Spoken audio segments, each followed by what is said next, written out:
So this is an example of a notebook that we deliver the Python 1 curriculum in and part of Python 2 curriculum.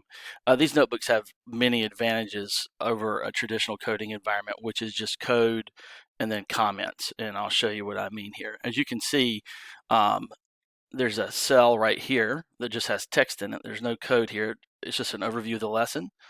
And then another cell here that has like a video embedded in it that will play from right here. Um, you can also embed slides and pictures and other things. Um, then you'll see something a little different, like there's another cell with some text in it. So we can add in the instructional materials right beside the code. Here's actual code that students can run. So this is a code cell, and I can come over here and run this, and it'll add 19 plus 3 and return 22.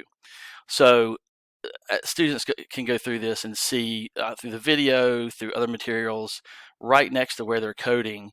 They can see exactly what they're doing and run code. As you can see that I'm running all these cells right here.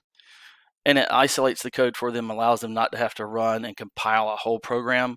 It lets them practice skills very, very, I was going to say discreetly, but in a very targeted way, but with mixing in um, the instructional materials and text. So this is a notebook, and you can see that we have many of them over here. This is my Deepnote account, but all the notebooks between Google Colab, Deepnote, other sites like Datalore, they all look in a similar fashion to this, and you can see how much stuff is here. So that's an overview of the notebooks, just a really great instructional environment over as opposed to a traditional way to program.